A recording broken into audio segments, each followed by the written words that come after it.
All right, let's talk about something that sounds kind of backward. We're all taught that being right is the ultimate goal, right? But what if the biggest sign of actual learning, the real thrill of discovery, comes from the exact opposite? Today, we're diving into this amazing idea from Adam Grant's book, Think Again, the genuine, honest to goodness joy of realizing you were wrong.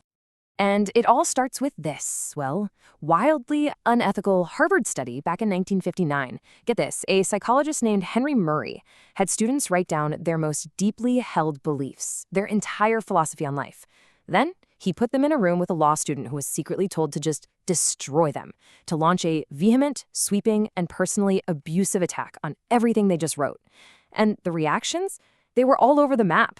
Some students felt just pure, unabating rage. But others found the whole thing highly agreeable. They even said it was fun. And that's the big question, isn't it? What on earth separates these two groups? Why does having our core beliefs challenged feel like a punch to the gut for some people, but an interesting game to others? How could anyone enjoy having their worldview torn to shreds right in front of them? To answer that, we've got to look inside our own minds. Because when one of our core beliefs gets threatened, a really powerful defense mechanism kicks in. And spoiler alert, it's not a big fan of new ideas. Psychologists have a great name for it, the totalitarian ego. Just imagine a little dictator living inside your head. Its one and only job is to protect your self-image at all costs. So when some new information comes along that threatens who you think you are, this inner dictator goes to work. It censors the facts, it squashes the dissent, and it whispers comforting little lies to make you feel right and safe. And this gets to a dangerous truth that the brilliant physicist Richard Feynman pointed out. You are the easiest person to fool. Your own mind, that little inner dictator, is designed to protect your ego, not necessarily to find the truth. So what happens when this inner dictator gets complete control? I mean, what are the real-world consequences when a mind absolutely cannot entertain the possibility that it might be wrong? Well, to find out, we have to go back to that Harvard study and look at the guy who had the most hostile, the most rage-filled reaction of them all. His code name in the study was Lawful, but his real name was Ted Kaczynski, who would, of course, later become the Unabomber. And if you read his manifesto written decades later, you see that same rigid, absolute certainty, a complete inability to question his own beliefs. It is a terrifying, real-world example of where a totally unchecked ego can lead. Okay, but that is a really dark path. The good news is, it is not the only one. There is another way to approach this, a way to not just, tolerate being wrong, but to actually find a thrill in it. Which brings me to this fantastic story. So Adam Grant is giving a presentation to the Nobel Prize-winning psychologist Daniel Kahneman. And Grant shares a piece of data that directly contradicts one of Kahneman's famous theories. Now, did Kahneman get defensive? Did his inner dictator go on the attack? Nope. Instead, his eyes lit up, he got this huge grin on his face, and he just beamed, "That was wonderful. I was wrong." For Kahneman, that feeling wasn't shame, it was pure joy. And why? Because, as he explained, discovering you're wrong is the only way you can be absolutely sure that you have learned something new. Think about it. Being wrong isn't a failure of your intellect, it is actual proof that you've made progress. So, how do we get there? How do we build that muscle so we can start to find pleasure in our own mistakes? Well, it all comes down to a really crucial skill, detachment. And there are two key ways to think about this. First, you have to detach your present self from your past self. The person you were last year, that wasn't really you. It was just a beta version of you. And second, and this is so important, you have to detach your opinions from your identity. What you happen to believe right now is not who you are as a person.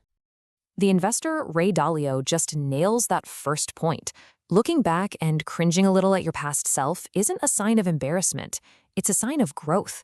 It's proof that you're getting smarter.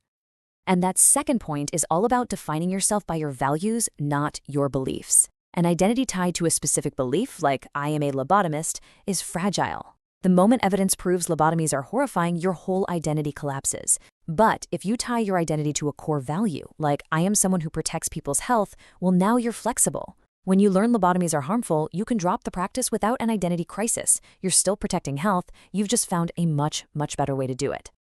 So, who actually does this in the real world? Let's take a look at this incredible group of people called superforecasters. These are everyday people who are just spectacularly good at predicting future events. So, what's their secret? You'd think it's some off the charts IQ, right? Nope. The research shows that the single biggest thing that makes them so good is how often they're willing to change their minds. Look at this data. A typical forecaster might rethink their position maybe twice on a given question. Super forecasters, they do it more than 4 times as often. They are constantly on the hunt for reasons why they might be wrong. At the end of the day, it's all about their mindset. Their inner dictator doesn't guard their opinions like they're sacred truths. Instead, they treat them like hunches, like hypotheses that need to be tested. They aren't afraid of being wrong. They're actually excited by the possibility. Admitting we're wrong to ourselves is one thing, and that's hard enough. But admitting it in public, to our colleagues and peers, that sounds like a complete nightmare. We assume it's going to destroy our reputation. But this final story shows that the exact opposite can happen. Okay, picture this. It's the early 1990s, and a British physicist named Andrew Lyne makes the discovery of a lifetime. He finds the very first planet ever discovered orbiting a dead star. I mean, this was a huge deal. It got published in the world's top science journal. But then, disaster strikes. Months later, he's double-checking his work for a big conference, and he finds a tiny, tiny error in his math. He hadn't perfectly accounted for the Earth's slightly wobbly orbit. That signal he thought was a planet, it was just us. It was the Earth. His career-making discovery was nothing. It was a mistake. So he had a choice. He could have tried to hide it, just hope nobody noticed, but he didn't.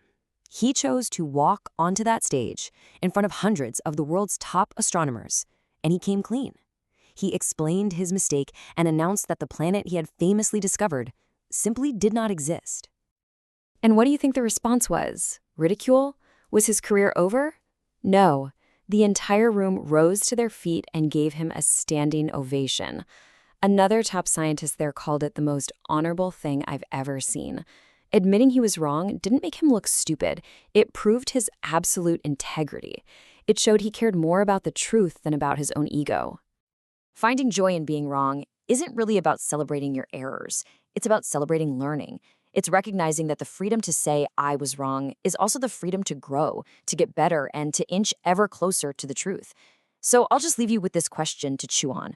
When was the last time you truly, genuinely enjoyed finding out you were wrong?